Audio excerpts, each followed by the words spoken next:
hisab dipermudah. Ini ngeri-ngeri sedap ya.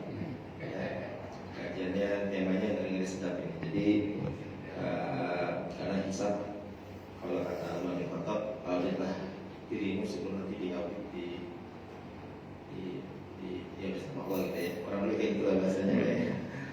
Nanti satu-satu sekali. Jadi mari kita awali dengan sama-sama membaca basmalah. Bismillahirrahmanirrahim. Dan kepada Ustaz mengucapkan Islam.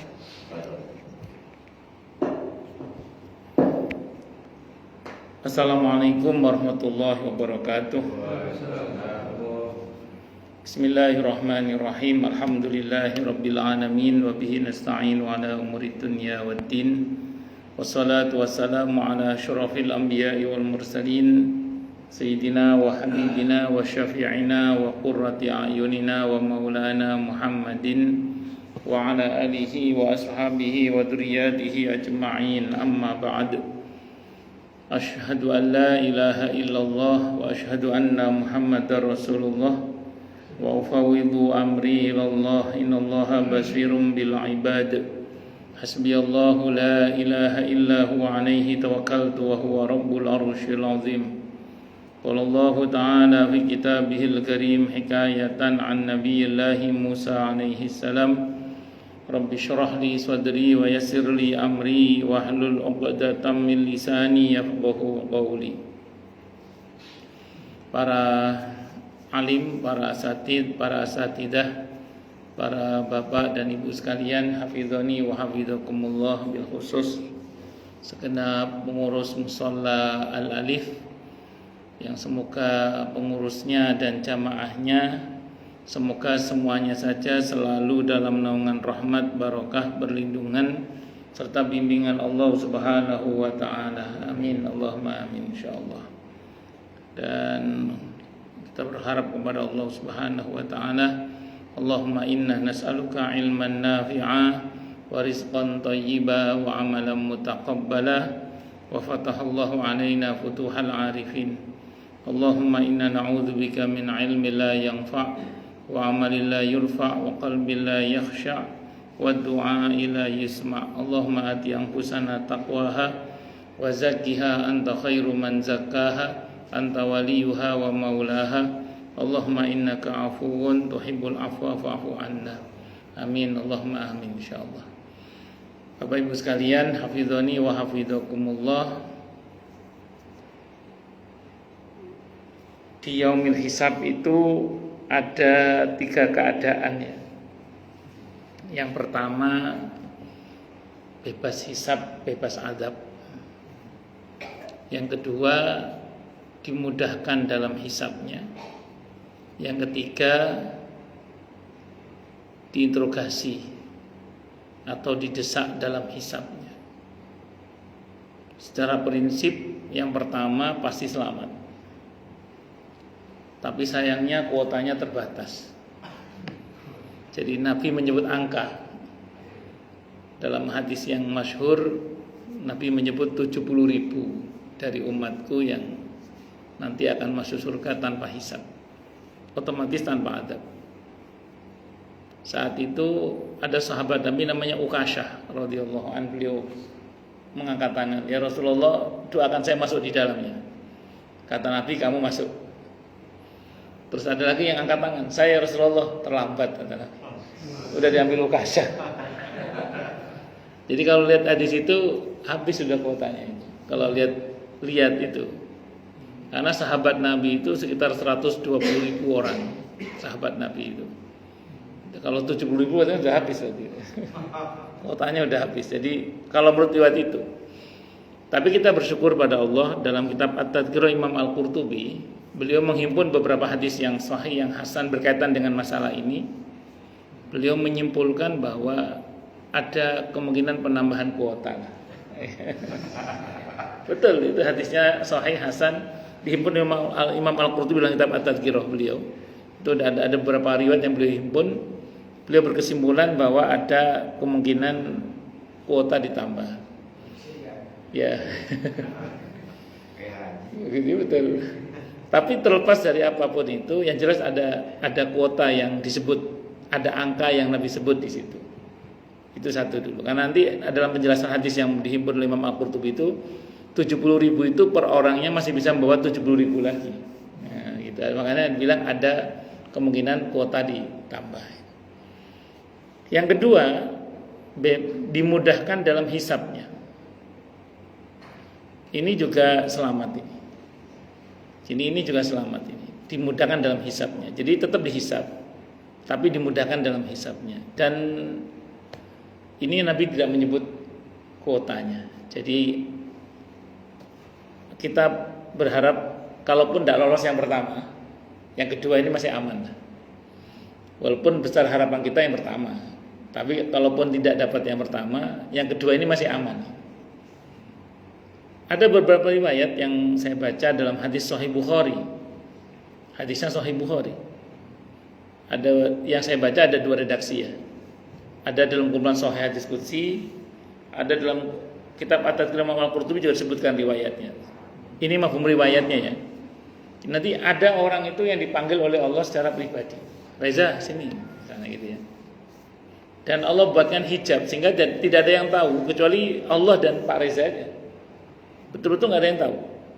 Jadi percakapan ini, dialog ini nggak ada yang tahu, hanya Pak Allah dan Pak Reza saja. Riwayat pertama yang saya baca itu Allah tunjukkan kepada Pak Reza itu catatan amalnya. Dan Allah tanya, kalau bahasa kita ini mafhum riwayat ya, ngaku nggak? Itu catatan keburukan semua.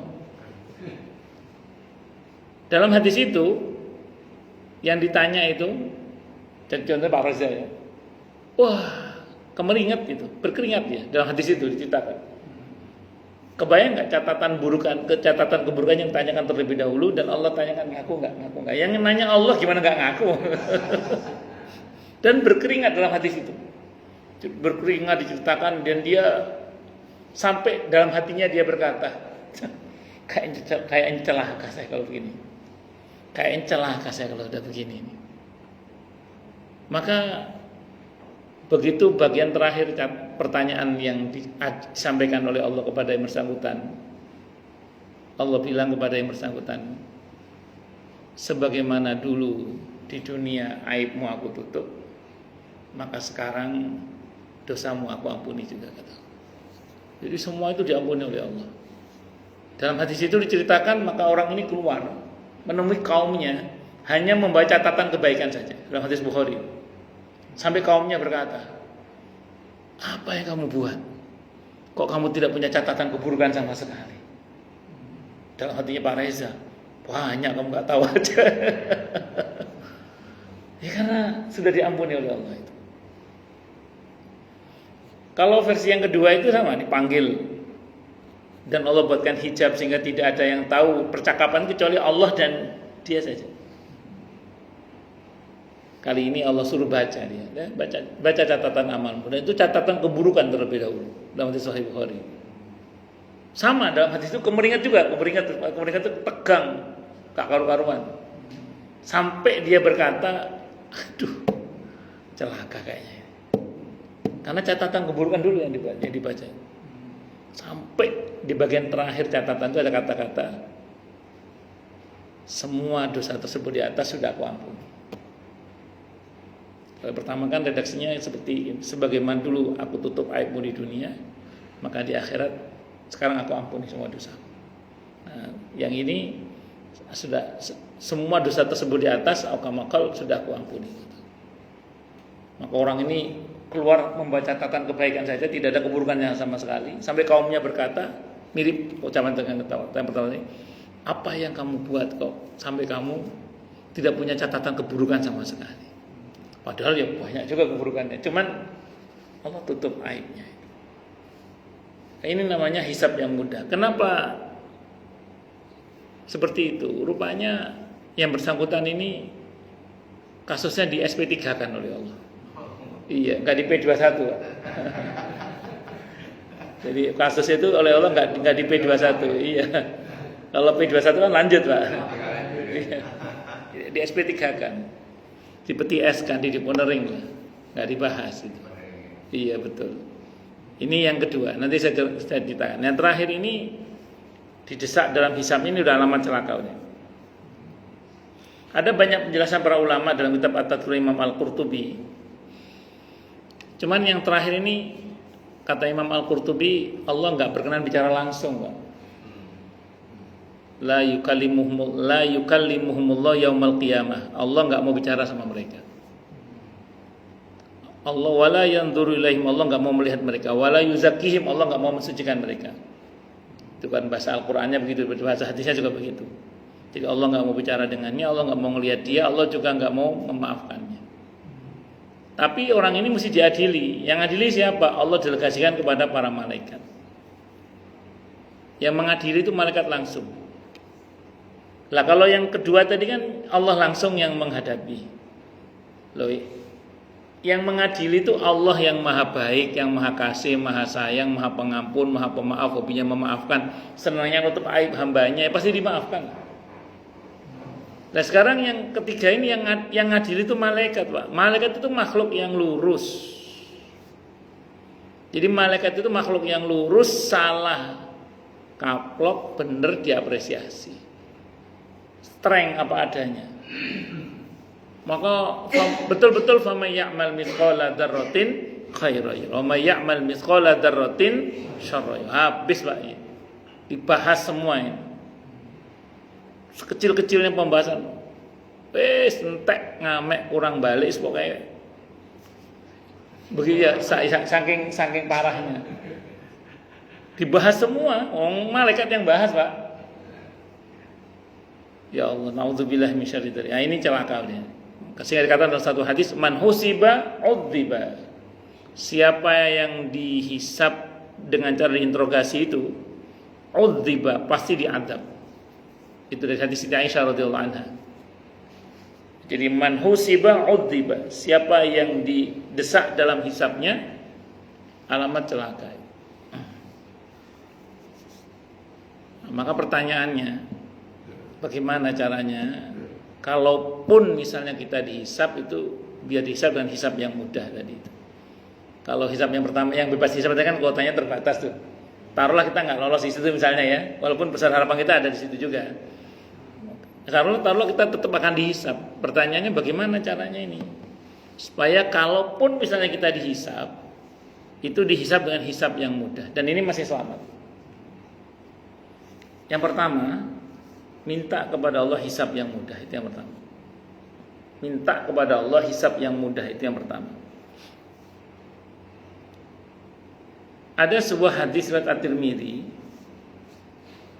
di mana Nabi bersabda, hadisnya hasan gharib kata Imam At-Tirmidzi, Nabi bersabda, tidaklah bergabung dalam hati seorang hamba yang mukmin dalam keadaan yang menegangkan seperti ini, rasa harap dan rasa takut kepada Allah, kecuali Allah akan berikan kepadanya apa yang dia harapkan dan Allah akan selamatkan dia dari apa yang dia takutkan. Saya kira kalau ngomong soal akhirat, tadi Pak Reza belum apa-apa dengan ini udah ngeri-ngeri sedap. Dulu sahabat ketika Nabi cerita tentang akhirat juga banyak begitu. Nabi kadang bertanya, kalian takut? Takut ya Rasulullah. Ucapkan hasbunallah wa ni'mal wakil. Itu Nabi gitu. Beberapa diajarkan untuk memperkuat harapan. Karena kata Nabi dalam hadis itu, tidaklah bergabung dalam hati. Nabi bersabda ini saat beliau menemani sahabatnya yang sedang mengalami sakaratul maut. Saat itu Nabi bertanya ke sahabatnya itu, apa yang kamu rasakan? Bergejolak ya Rasulullah antara rasa harap dan rasa takut kepada Allah.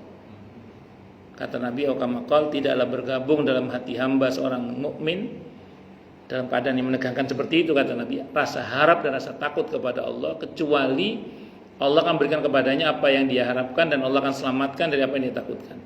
Umumnya kita kan kalau ngomong hisab itu kayak ngeri-ngeri sedap tadi, betul. Awas ada hisabnya, awas ada hisabnya, awas ada hisabnya. Maka jangan cuma ditakuti hisab itu. Di samping kita katakan hasbunallah wa ni'mal wakil, maka susul dengan harapan-harapan. Karena prinsip dalam Islam itu apa? Semakin menguat ketakutan dan semakin menguat harapan. Karena yang bisa menetralisir ketakutan itu harapan-harapan. Saya ulang ya, jadi kalau semakin menguat ketakutan harus semakin menguat harapan. Karena yang bisa menetralisir ketakutan itu harapan-harapan. Maka dulu para sahabat Nabi itu kalau mendengar ayat inna ilaina iyabahum summa inna alaina hisabahum, itu para sahabat gemuruh berdoa, Rabbi hasibni hisaba yasir. Wahai Allah, hisablah hamba dengan hisab yang mudah. Karena hisab yang mudah ini masih selamat, Pak. Ini yang pertama, minta kepada Allah hisab yang mudah. Yang kedua, perbanyak taubat, minta ampun kepada Allah Subhanahu wa taala. Orang itu kalau udah taubat, dalam kitab Al-Arba'in An-Nawawiyah Allah berfirman, yang lalu darimu aku tidak peduli, kata Allah. Bahkan dikatakan at-taibu minadz-dzambi kamal la dzambalah. Orang yang bertobat dari perbuatan dosa seperti tidak punya dosa.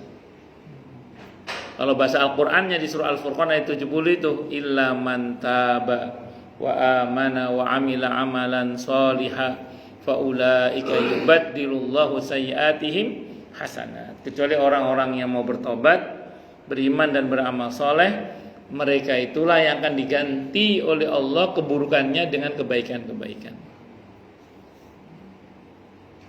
Maka yang kedua, perbanyak taubat, minta ampun kepada Allah. Dan taubat itu kata taba ya tobu, taubat artinya kembali. Maka taubat itu konkretnya kalau hubungannya dengan Allah langsung, satu, al-iqla. Iqla itu apa? Meninggalkan perbuatan maksiat itu langsung seketika, konkret. Jadi ada aksi meninggalkan perbuatan maksiat. Yang kedua an-nadam, menyesal. Yang ketiga al-azam, komitmen tidak mengulangi lagi. Kalau berkaitan dengan menyakiti hati orang lain, wajib minta maaf. Kalau ada hak yang diambil, kembalikan. Wa addi kulli haqqin haqqahu. Kalau jenis dosanya ada dendanya, bayar dendanya, seperti kafarat sumpah misalnya. Atau pelanggaran-pelanggaran berkaitan dengan haji, umroh, ihram ya, atau berkaitan dengan puasa dan seterusnya. Nah, itu kalau kita bertobat dengan baik dan benar, Al-Furqan ayat 70 tadi, illa man taba wa amana wa amila amalan shalihan faulaika yubaddilullahu sayyiatihim hasanat. Kecuali orang-orang yang mau bertobat, beriman dan beramal saleh, maka Allah akan ganti keburukannya dengan kebaikan-kebaikan. Maksud dosa diganti dengan ampunan. Kalau bahasa hadisnya tadi, Allah berfirman dalam hadis qudsi, yang lalu darimu aku tidak peduli, kata Allah. Waduh Ustaz, kalau yang dengan Allah tadi gampang lah urusannya, kan Allah kan maha penaan gitu loh. Kalau dengan sesama tadi Ustaz, kalau kita mau minta maaf sama orang yang mau kita mintai maaf, orangnya nggak ada, udah meninggal dunia, bagaimana? Maka kata Imam Al-Qurtubi rahimahullah, dan ini tidak ada khilaf di antara para ulama, kalau kita tidak mungkin minta maaf pada seseorang itu, entah orangnya sudah meninggal dunia, nggak jelas di mana rimbanya atau apalah, atau fitnahnya terlampau besar. Apa contohnya Ustaz? Minta maaf sama mantan. Kan terlampau besar itu fitnahnya misalnya. Maka mintakanlah ampun kepada Allah untuk mereka, kata Imam Al-Qurtubi. Dan ini kata Imam Al-Qurtubi dalam kitab At-Tadhkirah, ulama tidak ada khilaf. Kalau kita nggak mungkin minta maaf langsung, maka mintakan ampun kepada Allah untuk yang bersangkutan. Kalau ada hak yang diambil, kembalikan. Kalau tidak mungkin mengembalikan karena orangnya nggak jelas di mana rimbanya, sedekah atas nama mereka. Kalau itu kita lakukan, insya Allah kita akan diampuni oleh Allah Subhanahu wa taala. Kata Imam Al-Qurtubi, ini tidak ada khilaf di antara para ulama. Makanya kita ini perlu beristighfar dengan semoga untuk, ya Allah ampuni dosa-dosa hamba dan dosa-dosa orang-orang yang kepada mereka hamba punya kewajiban minta maaf gitu. Kalau bahasa Imam Ghazali dalam kitab Minhajul Abidin itu, astaghfirullahalazim li wali walidayya wa li ashabil huquqil wajibati alayya. Itu kita mohon pada Allah agar orang-orang yang kepada mereka kita punya kewajiban minta maaf itu juga diampuni oleh Allah. Kalau nggak bisa bahasa Arabnya, bahasa Indonesia juga nggak apa-apa ya. Kalau versi di Minhajul Abidin itu, astaghfirullahalazim li wali walidayya wa li ashabil huquqil wajibati alayya. Itu ada orang-orang yang kepada mereka kita punya kewajiban minta maaf. Kalau soal sedekah, saya sering sarankan ke jamaah itu, Masa untuk saya sendiri, jika ada sangkut muamalah yang belum selesai, bilang aja dalam hati kita, ya Allah, pokoknya sebagian dari sedekah hamba niatkan pahalanya untuk orang-orang yang kepada mereka hamba punya kewajiban mengembalikan hak. Tapi kalau ketemu tetap wajib bayar kalau ketemu. Kalau nggak ketemu ya mudah-mudahan itu sudah menjadi keringanan dari Allah Subhanahu wa taala. Dan dalam minta maaf kita tidak wajib menyebut kesalahan kita. Ada dua pendapat memang. Kalau kata Imam Syafi'i wajib menyebut kesalahannya. Tapi kalau kata Abu Laits As-Samarqandi rahimahullah tidak wajib. Kata para ulama yang sahih itu malah nggak wajib. Kenapa? Lebih baik orang itu tidak usah tahu daripada diberitahu malah sakit hati. Jadi kalau kita minta maaf aja, nggak usah. Bu maaf ya kemarin saya malah. Dan kita yang dimintai maaf nggak usah kepo. Kok tumben minta maaf, salah apa? Tak usah. Takutnya wala tas'alu an asya'a in tubdalakum tasukum. Takutnya kalau diberitahu malah nggak bagus buat kita, mending maafkan aja. Itu yang kedua, taubat minta ampun kepada Allah. Perbanyak taubat minta ampun kepada Allah. Yang ketiga, banyak-banyak memaafkan sesama. Jadi kalau kita banyak memaafkan sesama, kita akan diampuni oleh Allah. Surah An-Nur, surah ke-24 ayat 22 itu. Wal ya'fu wal yasfahu ala tuhibbuna ayyaghfirallahu lakum. Bahwa ia memaafkan dan berlapang dada. Tidak sukakah kalian diampuni oleh Allah dengan memaafkan itu. Jadi kalau kita memaafkan, kita akan diampuni oleh Allah Subhanahu wa taala. Wal ya'fu wal yasfahu ala tuhibbuna ayyaghfirallahu lakum. Kalau dalam Islam itu ada rumus wa jazaa'u hasanatin hasanatun wa asyru amsalihha. Balasan kebaikan adalah kebaikan yang serupa kali 10. Jadi kalau kita berbuat baik, balasannya itu serupa, kebaikan yang serupa kali 10. Jadi kalau kita memaafkan, balasan serupanya kita diampuni oleh Allah. Itu masih kali 10. Maksudnya bagaimana? Bisa jadi ada banyak hati orang yang pernah kita sakiti, digerakkan hatinya oleh Allah untuk memaafkan kita juga.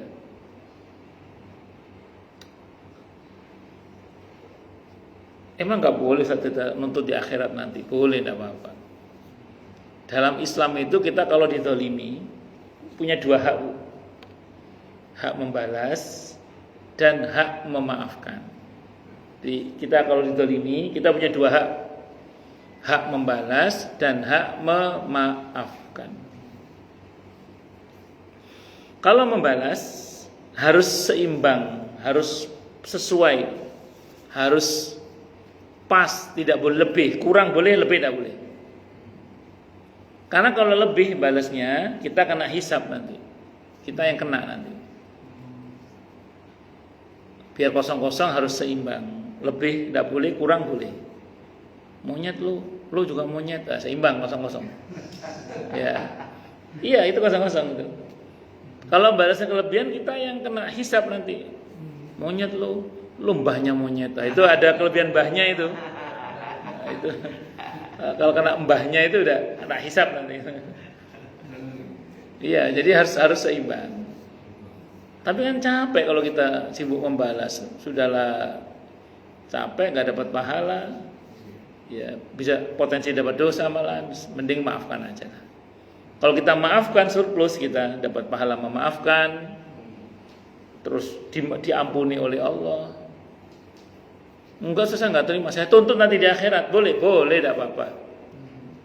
Cuman kalau kita nuntut di akhirat, ngerinya nanti di mahkamah Allah malah kita yang kalah. Karena kan berapa banyak orang yang merasa dizalimi padahal dia yang zalim. Betul apa? Saya itu enggak sekali saya itu diundang orang atau didatangi orang kasus suami istri, orang tua dan anak. Itu pernah ada bapak-bapak di daerah Rawamangun misalnya ngundang saya. Ini yang ngundang suaminya. Dia merasa istrinya itu durhaka sama dia lah pokoknya. Saya datang ke sana, saya suruh bicara semua. Kalau satu bicara enggak imbang. Begitu semua bicara, saya bilang sama bapak itu, Pak, saya mohon maaf ya, mungkin bapak salah ngundang orang, saya bilang gitu. setelah saya timbang pakai timbangan syariat hak dan kewajiban, maksud saya timbangan hak dan kewajiban, mohon maaf, ternyata dalam hal ini bapak yang zalim. Jadi yang salah suaminya ternyata, yang undang saya itu. Itu saya ngomong gitu dengan risiko tidak diamplopin tidak apa-apa. Lah gimana yang ngundang saya itu? Ternyata dia yang salah dalam timbangan ilmu yang saya pahami. Iya. Ongkar dibelain ternyata. Tapi itu saya apa adanya. Memang kan timbangan kan syariat hak dan kewajiban timbangannya itu. Itu baru dalam timbangan saya yang manusia loh. Belum di mahkamah Allah.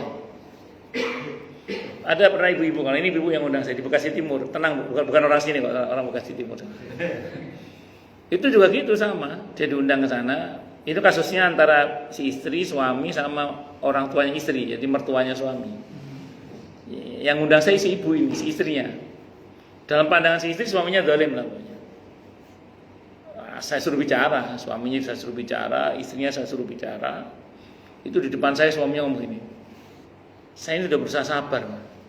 Satu mah yang belum aku lakukan sama kamu. Saya belum pernah nonjok kamu mah depan saya ngomong gitu.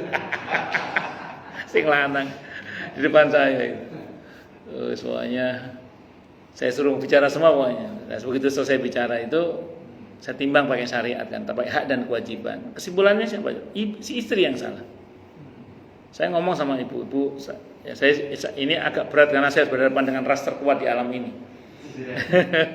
Saya bilang sama ibu, Bu, saya mohon maaf, saya bilang itu.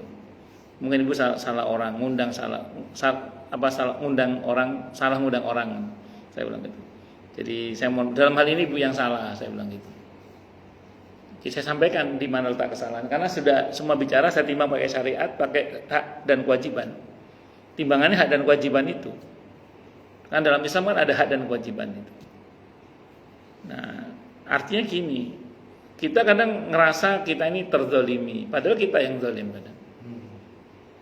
Kadang kita menuntut orang lain untuk berubah, padahal yang harusnya berubah itu kan kita. Dan memang sudah masyhur kan satu teori di mana ketika kita menuntut orang lain yang berubah, itu gagal kan. Tapi ketika kita mulai perubahan dari diri kita sendiri, insya Allah itu yang berhasil. Dan itu yang Nabi pesankan kepada para sahabat ketika Nabi memerintahkan para sahabat untuk berdakwah. Apa kata Nabi? Ibda binafsik au kama qala. Mulai dari dirimu sendiri. Nah, makanya dalam hal ini kalau non saya kita ngomong nanti saya tuntut di akhirat, tidak apa-apa silahkan. Tapi ngerinya nanti kita malah jadi pesakitan di sana. Mending dimaafkan saja sudah. Kalau kita memaafkan, kita akan diampuni oleh Allah. Ustaz, bisa sih memaafkan, cuma tidak bisa melupakan, Ustaz. Bagaimana kalau begitu? Saya sering bilang di mana-mana gini, Anda sanggup memaafkan itu syar'i, saya bilang. Anda tidak sanggup melupakan itu soal memori, saya bilang. Betul, itu rumus itu. Ya, ada dalilnya Ustaz, ada dalilnya. Jadi ada dalilnya, kita boleh memaafkan walaupun tidak bisa melupakan. Mana dalilnya? Ketika Wahsy masuk Islam. Ketika Wahsy masuk Islam, apa pesan Nabi? Wahsy, tolong jangan sering-sering depan saya, okamakal. Ini mafhum riwayat ya. Apakah Nabi dendam kepada Wahsy? Tidak. Nabi tidak dendam kepada Wahsy. Apa Nabi tidak tulus dalam memaafkan Wahsy? Enggak, Nabi tulus.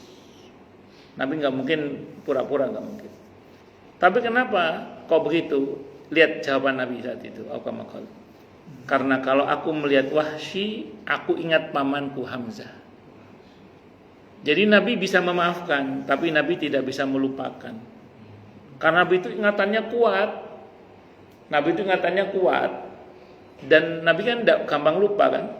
Tapi Nabi bisa memaafkan, Nabi tulus memaafkan. Diterima iman Islamnya Wahsy. Cuman Nabi tidak bisa melupakan. Maka kata Nabi, Wahsy, jangan sering-sering di depan saya. Maka mungkin ada di antara kita sudah bisa memaafkan. Cuma kadang masih susah move on kan. Ya. Kenapa? Karena kita dulu di sekolah itu diajari menghafalkan bukan melupakan gitu.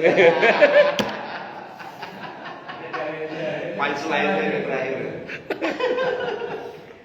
Tidak apa-apa, menghajar itu tidak apa. Kita menghindari seseorang sementara waktu sampai luka hati kita betul-betul sembuh, tidak ada masalah. Itu bukan sebuah kedurhakaan. Karena kita komitmen memaafkan saja itu sudah syar'i. bahwa tidak sanggup melupakan itu soal apa tadi? Memori. Itu seperti itu. Itu yang ketiga. Jadi banyak-banyak memaafkan, banyak-banyak. Dan memaafkan bukan berarti meniadakan hukuman. Anak kita berbuat salah, kita minta maaf, mama maafkan, tapi harus ada konsekuensinya. Untuk takzir kalau bahasa agama ya, itu untuk memberikan efek jera supaya dia tidak mengulangi lagi, atau ngasih pelajaran tentang tanggung jawab misalnya. Jadi memaafkan bukan berarti meniadakan hukuman. Itu seperti itu. Nah, jadi ada orang datang ke jenengan, Pak, mohon maaf ya, kemarin kita bisnis bareng, uangnya saya bawa lari. Maaf ya, ya saya maafkan Mas, tetap bayar tapi. Itu boleh, tidak apa-apa, karena itu hak itu, silakan aja. Itu seperti itu. Nah, itu yang kedua, yang ketiga banyak-banyak memaafkan sesama. Yang ketiga, permudah urusan sesama. Hadisnya Sahih Muslim, kalau kita permudah urusan sesama, maka akan Allah permudah urusan kita dunia akhirat. Dan yang kelima, yang terakhir, 5 saja insyaallah, yaitu tutup aib saudara kita. Kalau kita menutup aib saudara kita, maka Allah akan tutup aib kita dunia akhirat. Hadisnya Sahih Muslim juga diantaranya. Nah, 5 ini kalau kita lakukan betul-betul, 5 ini, insyaallah, Allah akan, kalaupun kita dihisab, itu dihisab dengan hisab yang mudah. Malah semoga ini harapan kita, bebas hisab, bebas azab, mudah-mudahan. Amin Allahumma amin insyaallah. Ya, monggo silakan kita maksimalkan di diskusi. Monggo. Tanya, protes, marah boleh silakan. Baik, masalah ini satu lagi kajian daging ya, banyak yang bisa kita ambil. Saya juga rangkum sebentar sewaktu biar jadi bahan diskusi kita, acara tips kalau dalam kita sekarang agar hisab mudah. 1, minta hisab yang mudah, berdoa. 2, berbanyak taubat. 3, banyak memaafkan sesama. 4, permudah urusan orang lain. Dan 5, kita tutup aib orang lain. Ada yang mau dibahas lebih lanjut dari poin-poin yang sudah disampaikan? Monggo tanya, protes. Oke, monggo. Langsung ibu-ibu nyaut. Monggo silakan. Nggih.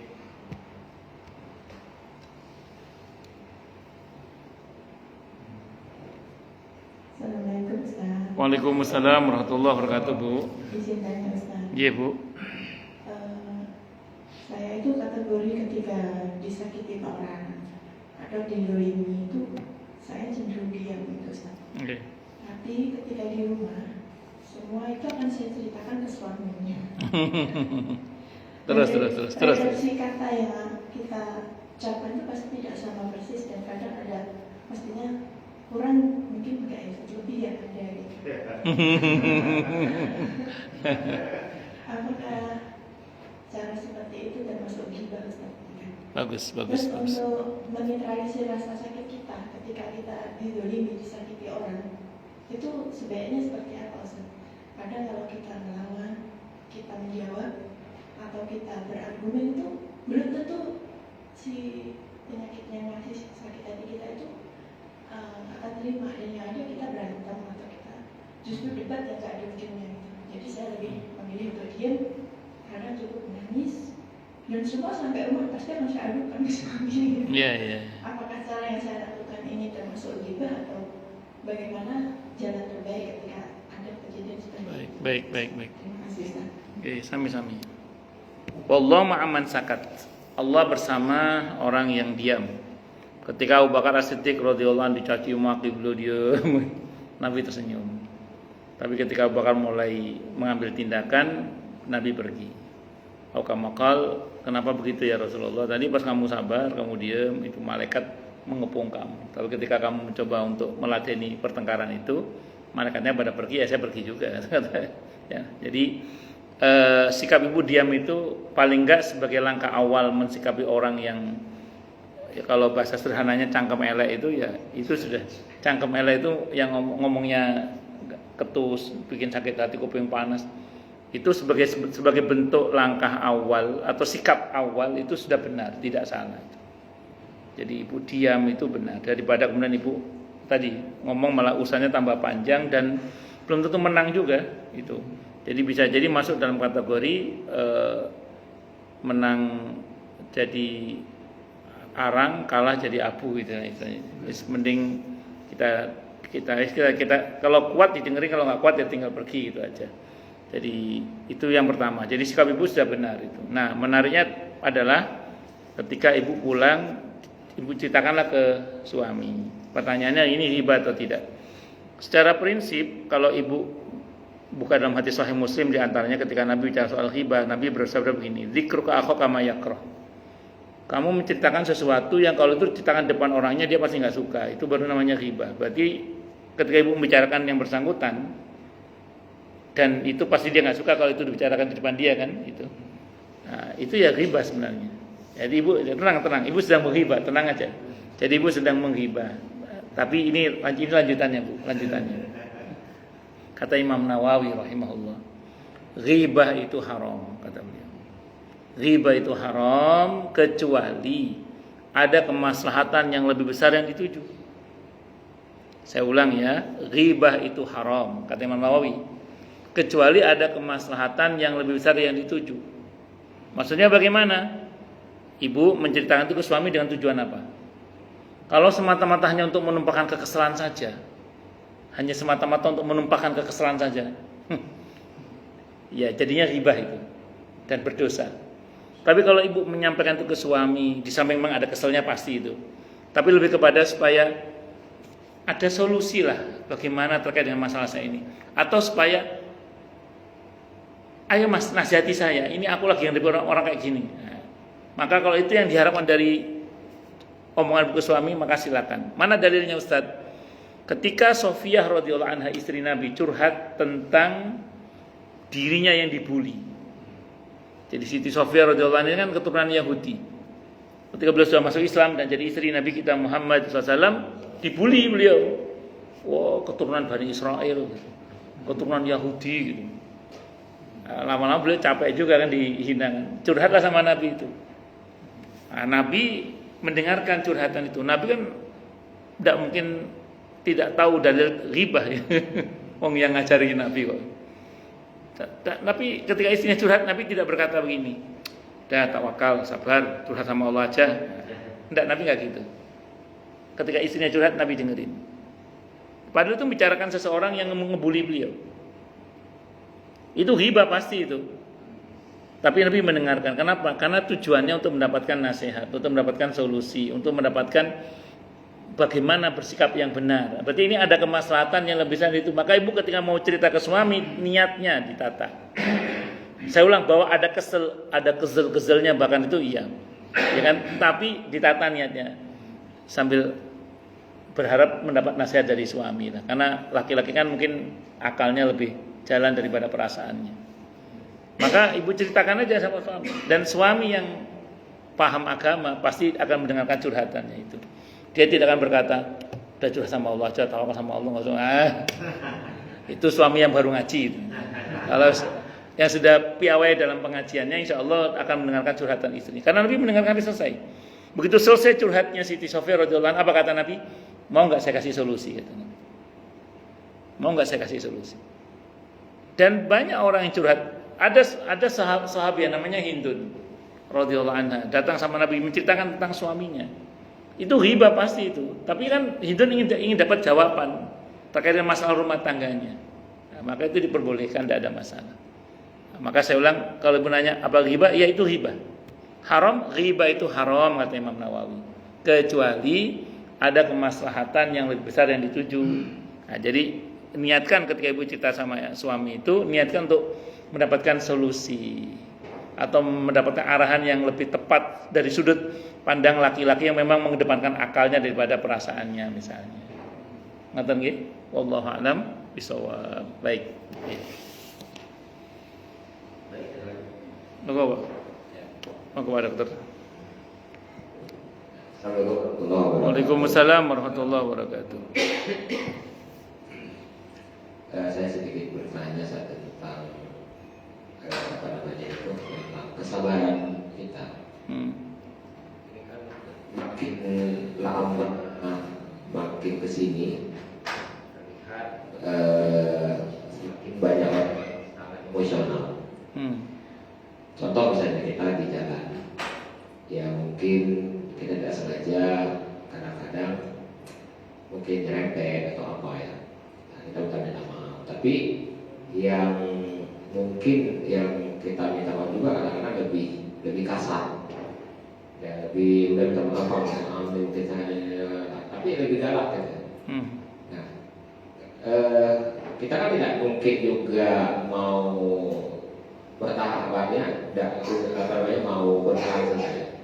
Nah, tapi saya melihat fenomena pada saat kita keras, orang itu juga agak takut. Tapi kalau kita diam, dianggap kita ini nggak berani, seperti itu. Ya. Nah, di masyarakat juga seringkali ya seperti itu. Kadang-kadang ada masyarakat yang mungkin kalau kita diam saja, mungkin sekali, 2 kali, kita diamnya 3 kali, ini akan menjadi-jadi. Tapi pada saat kita berani mengcounter, ya besoknya nggak berani lagi. Nah, jadi kira-kira kalau menurut Ustaz itu yang harus dilakukan itu seperti apa? Apakah benar mungkin kita diam dulu, nanti kalau sudah kelewat ini kita akan melakukan sesuatu, ya. Karena kalau kita lihat fenomena di luar, begitu orang itu berani, yang tadi orangnya yang tadi berani jadi takut. Tapi kalau mungkin kita tidak menanggapi, ya kalau kita nggak berani. Nah, jadi kapan sebenarnya kita harus melakukan sikap itu? Kapan kita harus mengcounter? Kapan kita ya diam aja? Nah, mungkin itu kan. Bismillahirrahmanirrahim. Nabi itu 13 tahun di Mekah sabar tanpa melawan sama sekali. Tapi di Madinah sabarnya Nabi melawan. Jadi kita punya contoh sabar yang tanpa melawan, ada sabar yang melawan. 13 tahun Nabi berdakwah di Mekah itu sabarnya tanpa melawan sama sekali. Betul-betul sabar, yang sabar, diem dan wah dizalimi pol-polan gak karu-karuan. Dan memang belum dapat izin melawan dari Allah. Tapi di Madinah Nabi sabarnya melawan. Jadi kita punya contoh, Pak, sabar yang diem tanpa melawan dan ada sabar yang melawan. Pertanyaannya, kapan itu terjadi? Bijak-bijaklah menilai keadaan saja. Ada masa di mana kita mungkin perlu hardik dia, orang yang macam-macam tadi itu. Tapi ada masa di mana mungkin kita, nah ini kalau dilatih ini nanti malah gak karu-karuan ini misalnya. Nah, yang penting itu kita mesti tahu aja kapan kita mengambil sikap. Jadi kalau bagaimana nggak ngerti teori dasarnya, karena saya pribadi pun ketika menghadapi situasi seperti itu kadang lihat konteksnya. Kadang saya kalau pas naik mobil kadang namanya kondisi jalanan macam-macam. Kadang kap mobil dibrak sama orang buah apa macam itu. Kadang samping ini orang ngomel atau apa misalnya.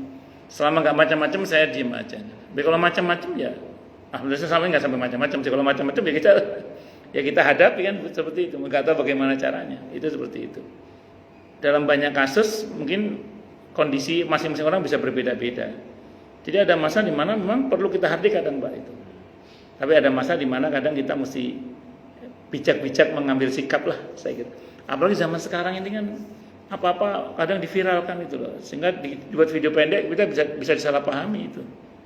Zaman sekarang kan bisa Pak Dokter dalam posisi orang yang benar marah, dari pihak lawan diviralkan seolah-olah Pak Dokter yang zalim, bisa nggak ya? Iya, zaman sekarang itu. Sekarang kita kalau mau mengambil tindakan juga mesti peka juga itu, karena kanan kiri banyak kamera nggak ya? Karena betul netizen kita itu luar biasa itu. Saya kira nggak tahu. Jadi silakan Pak Dokter ambil kebijakannya aja. Ada masa di mana kadang kita mesti melawan. Tidak selalu baik diam itu, walaupun tidak selalu buruk juga orang yang diam itu. Sebagaimana mengambil sikap itu juga seperti itu. Saya ulang, 13 tahun Nabi di Mekah sabar tanpa melawan sama sekali. Tapi di Madinah Nabi sabarnya melawan. Jadi kita punya dua contoh. Contoh sabar tanpa melawan dan sabar dengan melawan gitu. Seperti itu. Wallahu a'lam bishawab. Monggo Pak, monggo. Waalaikumsalam warahmatullahi wabarakatuh. Betul.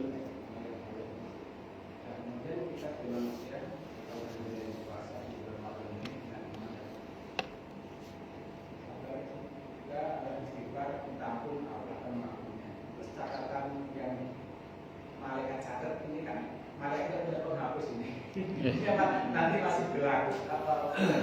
Bagus. Kalau kalau kita dan semoga kita masuk dalam kriteria yang pertama, yang bebas hisab, bebas adab, itu nggak ada pembahasan sama sekali. Tapi saya ulang tadi, kuotanya terbatas yang itu. Tapi kalau bapak, saya dan kita masuk yang kedua, dan ini masih selamat ini. Dalam hadis Sahih Bukhari tadi, dosa itu masih dibahas, tapi tidak dipersoalkan karena kasusnya di peti SK, di SP3 kan tadi itu. Ya, jadi gini Pak, kan setiap hari Senin, setiap hari Kamis terutama, itu ada laporan pekanan. Ya, catatan amal kita dilaporkan setiap pekan hari Kamis. Dan satu hari Senin dan Kamis. Itu diupload Pak itu. Jadi catatan amal kita itu diupload oleh malaikat hafadzah setiap sepekan sekali itu. Kalau hariannya pagi dan petang itu. Makanya kita ini kalau awal dan akhir malam itu diawal dengan taubat istighfar, besar harapannya kan nggak ke-upload Pak, catatan buruknya itu karena sudah diistighfari. Tapi kalau nggak segera diistighfar, nggak segera taubati, ada kemungkinan ke-upload. Yang sudah ke-upload ke catatan malaikat yang ada di Lauhul Mahfuz sana misalnya, maka itu nanti ketika kita menghadap kepada Allah dibahas tetap.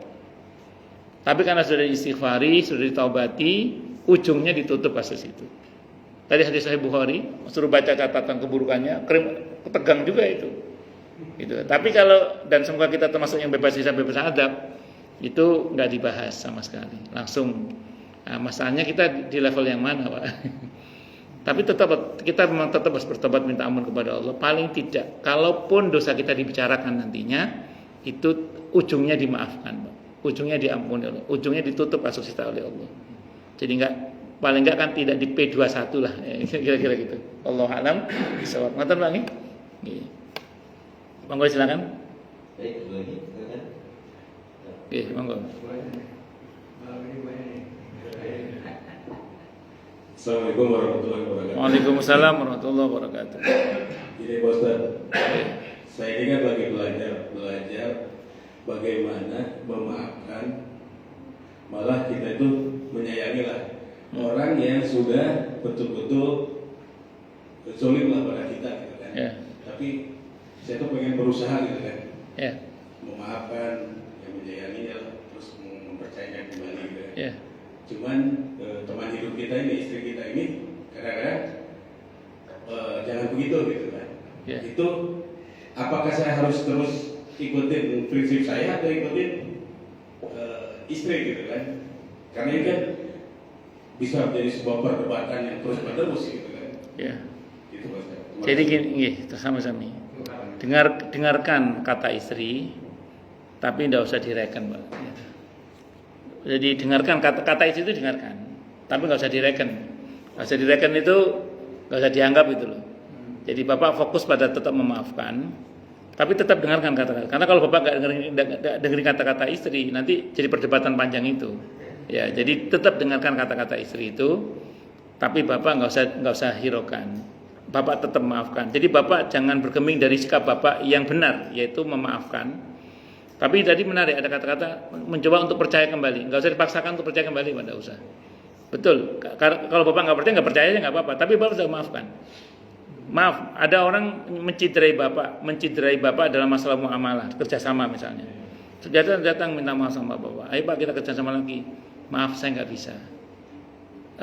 Kan saya sudah minta maaf. Sudah saya maafkan, tapi saya nggak bisa. Anda suudon, enggak percaya gitu aja. Enggak apa-apa. Iya, dalam Islam begitu. Kita itu hak kita. Iya, tidak ada masalah. Itu seperti itu. Jadi yang saya garis bawahi dari pernyataan Bapak adalah justru Bapak jangan sampai memaksakan untuk percaya lagi. Tidak harus. Memaafkan itu tidak harus percaya lagi. Iya, betul. Kita kan tadi bilang memaafkan bukan berarti meniadakan hukuman. Kecuali bahwa sesuatu nanti dia berhasil membuat Bapak percaya kembali, silakan, tidak ada masalah.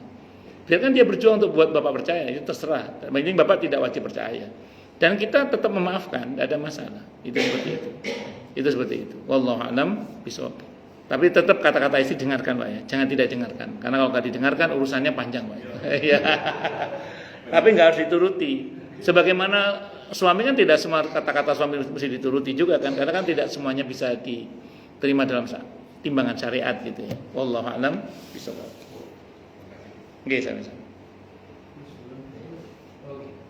Ya, monggo. Ustaz, saya mungkin 40 tahun yang lalu ya. Saya waktu masih muda lah, Sekarang masih muda juga. Saya kantor di Salemba. Kemudian ada kerjaan di Bekasi. Dan ketemu dengan orang yang sekarang itu teman hidup saya di Bekasi. Iya. Jadi suatu hari saya dari kantor baru keluar dari kantor, kemudian saya mau ke arah Bekasi, mau Bandung dulu kan. Yang mobil dasarnya itu kalau nggak salah Mayasari 905. Begitu saya stop di Salemba, sudah penuh. Tapi saya dapat di pintu kan, di pintu. Kemudian saya bawa duit dari kantor untuk anak-anak kan di proyek kantor belakang. Begitu saya naik, orang yang duduk di deretan belakang itu udah melihat bahwa ada orang yang mau pegang-pegang kantong saya ini. Gitu kan. Tapi saya berasa begitu si orang yang mau si pelaku ini bilang sama saya, geser dong. Loh, geser di mana? Saya dari pintu geser di mana? Saya bilang, ya udah saya dulu saya pegangan handle ya. Saya sambil tangan kiri saya pegang handle karena saya sikut ke dada dia kan. Gitu kan. Loh, kok kamu ikut saya? Nah, saya suruh geser. Langsung dia turun. Ternyata temannya di pintu belakang depan juga turun. Itu copet. Begitu turun, orang yang di belakang itu bilang, apa? Untung Bapak tadi udah mau diambil mobilnya gitu kan. Saya udah berasa, saya bilang gitu. Terus dia bilang, awas lu gitu.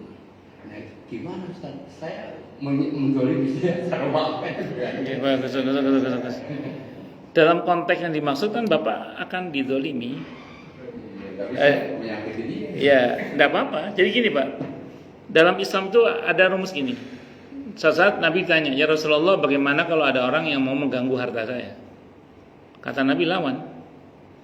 Kalau saya mati syahid, kata Nabi. Kalau dia yang mati, di neraka dia, kata Nabi. Jadi maka Nabi bersabda, siapa yang mati membela hartanya, keluarganya, membela harga dirinya, rumah tangganya, syahid, kata Nabi. Ya, jadi status Bapak sedang diganggu harta Bapak itu. Nah, Bapak membela diri, boleh, tidak ada masalah. Bapak mengantisipasi jangan sampai itu terjadi, boleh. Anda kan Bapak jangan menyakiti. Kalau misal terpaksa duel, itu silakan, tidak ada masalah. Jadi dalam konteks ini Bapak tidak berdosa karena Bapak diganggu dalam hal ini. Seperti itu. Wallahu a'lam bishawab. Ini nampaknya cukup dulu ya. Saya mau lanjut lagi soalnya. Takut ditunggu ini saya. Saya dari pribadi kita tutup dengan alhamdulillahirabbil alamin. Semoga kajian kita bisa bermanfaat, mubarakah fi dini wa dunya wal akhirah untuk kita, keluarga kita dan seluruh umat Islam semuanya. Dan mudah-mudahan kita semua dijadikan oleh Allah sebagai orang-orang yang sukses dunia akhirat, selamat dunia akhirat, bahagia dunia akhirat, dan dipermudah urusan kita oleh Allah fi dini wa dunya wal akhirah. Semoga Allah limpahkan hidayah selalu untuk kita. Semoga Allah tingkatkan selalu hidayah untuk kita, dan semoga Allah berikan hidayah untuk siapapun yang melihat kita. Subhanakallahumma bihamdika asyhadu an la ilaha illa anta astaghfiruka wa atubu ilaik. Sallallahu alaihi Muhammad wa ala alihi washabihi wasallam. Saya mohon maaf. Wassalamualaikum warahmatullahi wabarakatuh. Waalaikumsalam. Syukur Ustaz atas kajiannya.